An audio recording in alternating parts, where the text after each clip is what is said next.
Hello' guys, আজি আমি আহিছোঁ চামগুৰি সত্ৰ আৰু আপোনালোকক চামগুৰি সত্ৰৰ গোটেইখিনি বৰ্ণনা আপোনালোকক ভিডিঅ'ৰ যোগেদি দেখাম। আপোনালোকে চাই থাকিব।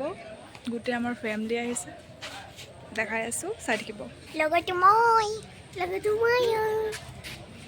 বলক তেতিয়া সত্ৰৰ ভিতৰত যিখিনি মানে মুখা তৈয়াৰ কৰা হয় সেইখিনি গোটেই সবিশেষ আপোনালোকৰ আগত দাঙি ধৰিম, আপোনালোকে চাই থাকিব।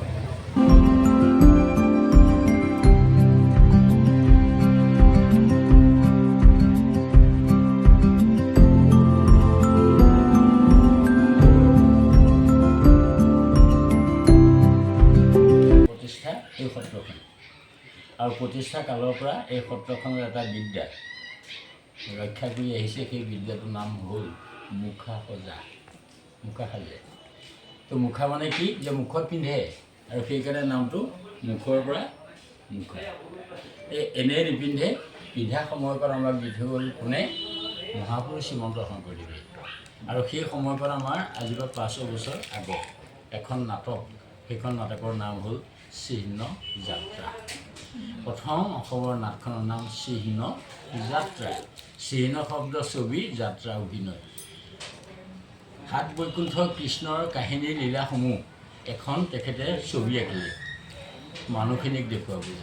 সেই সময় নিৰক্ষৰ মানুহ, আৰু সেই মানুহখিনিক ছবিৰে কৃষ্ণৰ কথা দেখুৱাইছিলে, আৰু সেই ছবিখনৰ নাম দিলে চিহ্ন, আৰু তাৰ লগত সেই কাহিনী এখন নাটক কৰিলে, নাম দিলে যাত্ৰা। আৰু তাৰপাছতে সেই যাত্ৰাতে গুৰুজনাই নৃত্য গীত বাদ্য কলাৰ সংযোগ ঘটালে, আৰু তাতে দুটা মুখা নিৰ্মাণ কৰি গুৰুজনাই দুজনক পিন্ধালে। এটা চৰিত্ৰৰ নাম ব্ৰহ্মা। ব্ৰহ্মা এখন মুখ নহয়, 4খন মুখৰ ব্ৰহ্মা দৰকাৰ হ'ল, আৰু ব্ৰহ্মা সজাই পিন্ধালে। আৰু এটা চৰিত্ৰ হ'ল গৰুড পক্ষী। গতিকে গৰুড পক্ষী চৰাই, গতিকে সেই চৰাই মুখ বনালে, মুখা বনালে, আৰু এজনক পিন্ধালে। সেয়ে আমাৰ ইতিহাস। আৰু তাৰপিছত সত্ৰসমূহে গুৰু সংস্কৃতিক গ্ৰহণ কৰিলে, আৰু এইখন সত্ৰই তাৰে এটা বিষয় ল'লে মুখা। নৃত্য গীত বাদ্য সকলো সেই চিহ্ন যাত্ৰা ভাওনাত। গতিকে এয়া হ'ল মুখা ইতিহাস। আৰু তাৰপাছত সত্ৰসমূহে ইয়াক ধৰি ৰাখিলে, আৰু দেউতাকৰ বিদ্যা পিতেকে শিকিলে, পিতেকৰ পৰা পিতেকে, এনেকৈ কৰোঁতে এটা সুন্দৰ পৰম্পৰা হ'ল এই সত্ৰখনৰ। আৰু এয়া মুখা বনোৱা নিয়ম চোৱা, এইটো বাঁহেৰে বনোৱা দেখিছেনে? ইয়াৰ ওপৰত কটন কাপোৰ কুমাৰ মাটি দি ঢাকি দিয়া হ'ল, ঢাক খালে, আৰু তাৰ ওপৰত গৰু গোবৰ কুমাৰ মাটি মিহলাই খুব ধুনীয়াকৈ খচি লৈ মাটিখিনি, বোকাখিনি, গোবৰখিনি, তাৰ ওপৰত চেহেৰা, এয়া চেহেৰা দিয়া হ'ল। চেহেৰা হৈ গ'ল, ৰ'দত শুকাল, মিহি কৰি তাৰ ওপৰত কটন কাপোৰ কুমাৰ মাটি দি আকৌ ঢাকি দিয়া হ'ল। ঢাক খালে, এটা বগা চক মাটি সানি দি আমি তাৰ ওপৰত মুখাই ৰং কৰি শেষ কৰা হ'ল। আৰু কৰিবলগীয়া নাই। এতিয়া মুখা পৰিধান কৰিব লাগে, পিন্ধিব লাগে, ভাও দিব লাগে। কোনটো চৰিত্ৰ আমাৰ মুখা বনোৱা হয়। চব নহয়, যিবিলাক মুখত ৰং সানে সেইবোৰ ভাৱৰীয়া নহয়। অসুৰ, দৈত্য, ৰাক্ষস ইত্যাদি জীৱ জন্তুহে মুখা হয়। গতিকে পিন্ধিলে খালী জেগা, এয়া সোমাই গ'ল, এইখন মুখ ঢাক খালে, আৰু এইখন দৰ্শকে দেখিলে। এই অংশটো ইয়াত লাগি গ'ল। যেতিয়া ভিতৰৰ মানুহজনে কথা ক'লে, এইটো লৰে, আৰু ইয়াতে হেঁচা খালে, আৰু তেতিয়া মুখাই বাহিৰে এই কথা ক'লে। এই 5টা বিষয়ত আহি এটা মুখাৰ কাম শেষ। ঠিক তেনেকৈ কোনবিলাক মুখা হয়, এতিয়া কালি ৰাস হৈছে, আজি হ'ব। যোনবিলাক চৰিত্ৰ আমাৰ মুখে প্ৰকাশ কৰিব নোৱাৰে, অসুৰ চৰিত্ৰ, ৰাক্ষস চৰিত্ৰ, কৃষ্ণ বিৰোধী শক্তিবিলাক, সেইবিলাকহে মুখা হয়। যেনে কালি এটা মুখ ওলাইছিলে চৰিত্ৰ, মই নামটো দিছোঁ, ইয়াতে থৈ দিছোঁ পানী মঞ্চৰ পৰা। গতিকে এইটো চৰিত্ৰ দেখিলে বোধহয় গম পাবা বেয়া কাম কৰিবলৈ গৈছিলে। মহিলা চৰিত্ৰ ৰাক্ষসিনী, নাম পুতনা। এয়া মুখত পিন্ধিলে, ইয়াত লাগি গ'ল, আৰু পুতনাই কথা ক'লে।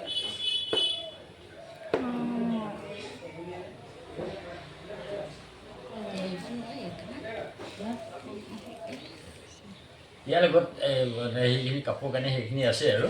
গতিকে এইটো চৰিত্ৰ কালি ওলাইছিলে, নাম পুতনা। ধুনীয়া অভিনয় কৰিছে, মানুহে খুব ভাল পাইছে। কাৰণ মুখা বুলি ক'লেই কিবা বহুত কিবা ৰাক্ষস কিবা হ'ব লাগিব সেইটো নহয়, তাৰ এটা সুন্দৰ, তাৰো এটা ভাৱ আছে, আৰু সেই ভাৱখিনি ইয়াত দাঙি ধৰা হৈছে। ঠিক সেইধৰণে আমাৰ জন্তু চৰিত্ৰ মুখা ৰাসত ওলাই চৰি আমাৰ ৰামায়ণ কাহিনীত এটা ভাল চৰিত্ৰ সেইটো বেয়া বুলি ক'লোঁ এইটো ভাল গতিকে এই মুখা নাম জটায়ু জটায়ু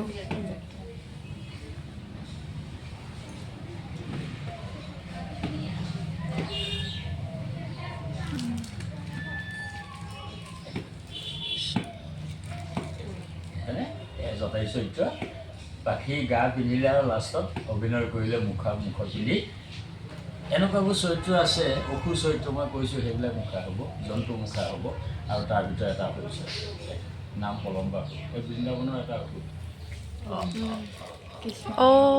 চকুৰ হেৰিটো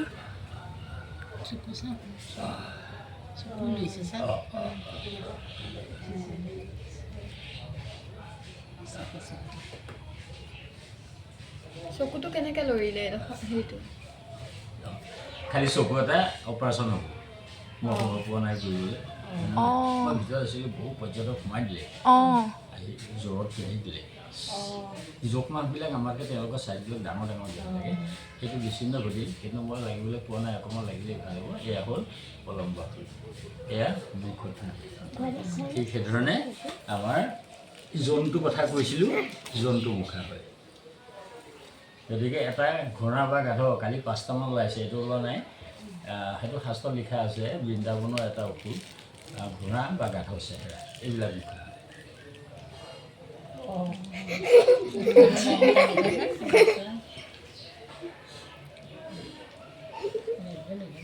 গতিকে এয়া মুখা পিন্ধি লৈ অভিনয় কৰে ভাওনাত গতিকে কালি বেছি মুখা ওলাবই কৃষ্ণ কাহিনী লীলা কাহিনীত বহুত মুখা ওলায় বকাসুৰ ধেনুকাসুৰ তাৰপিছত পুতনা তাৰপিছতে কালীয় নাগ এইখিনি মুখা কালি আমাৰ ওলাইছে আৰু সেই মুখা আৰু এই সমস্ত মুখাৰে তোমালোকৰ এটা গৌৰৱ আমি অসমে কঢ়িয়াই আনিলোঁ আমি বনালোগৈ তাত এইটো এটা প্ৰতিপদ অসমৰ 26 জানুৱাৰী গণৰাজ্য দিৱস নতুন দিল্লী আৰু তাতে হৈ গৈছিলে 18 চনত সাংসদ ভৱনৰ পৰা লালকিল্লালৈ পথছোৱাত ৰেলী 27খন ৰাজ্যৰ টেবলো আমাৰ টেবলোটো আছিল মুখাৰে আৰু তাতে কম্পিটিশ্যন হ'ল আৰু অসমে ছেকেণ্ড পজিশ্যন লৈ তোমালোক জিকি আহিলা আমি জিকাই আনিলোঁ মুখাৰে গতিকে এইটো অসমৰ এটা ডাঙৰ গৌৰৱ তাৰপিছত আহিল ৰাষ্ট্ৰীয়ভাৱে এয়া আৰু আন্তঃৰাষ্ট্ৰীয়ভাৱে মুখাৰ গৌৰৱ সেয়াও তোমালোকৰ যে আমাৰ এখন কাপোৰ আছে ক'ত লণ্ডন ব্ৰিটিছ মিউজিয়ামত আৰু সেই কাপোৰখনৰ লগত সংগতি ৰাখি আমাক প্ৰদৰ্শনী কৰিবলৈ দিলে এইখন বৃন্দাবনী বস্ত্ৰ ব্ৰিটিছ মিউজিয়ামত থকা অসমৰ সেই কাপোৰখনৰ নাম বৃন্দাবনী বস্ত্ৰ তো বৃন্দাবনী অৰ্থটো শ্ৰীকৃষ্ণ বৃন্দাবনত লীলা কাহিনী আমাৰ অসমৰ শিপিনীয়ে বৈ থোৱা বৰপেটাত আৰু সেই কাপোৰখন ৰজাক উপহাৰ দিছিলে গুৰুজনাই তাতে থাকিল ৰজাও নাই গুৰুজনা নাই পিছত ব্ৰিটিছ শাসন হ'ল ব্ৰিটিছে তাৰে বেয়া হৈ গ'ল টুকুৰা এটা লৈ গ'ল আৰু তাৰ লগত সংগতি ৰাখি আমাৰ প্ৰদৰ্শনী হৈ গ'ল 2016 চনত ইয়াত তাত আছে এতিয়া বিদেশত সজাই থৈছে তাত পুতনাক সজাই থৈছে তাত গতিকে এই গোটেই মুখাবিলাক আমাৰ এতিয়া বিদেশত আছে আৰু পৰ্যটকসকলে আহিছে ইয়াত মুখা দেখিছে বহুত পৰ্যটক কালি গতিকে এইবিলাক আমাৰ মুখাই পৰিচয় দিছে অসমৰ এই মুখাৰ বিষয়ে কলাৰ বিষয়ে আৰু এইখিনি সমস্ত গৌৰৱ আমাৰ অসমবাসী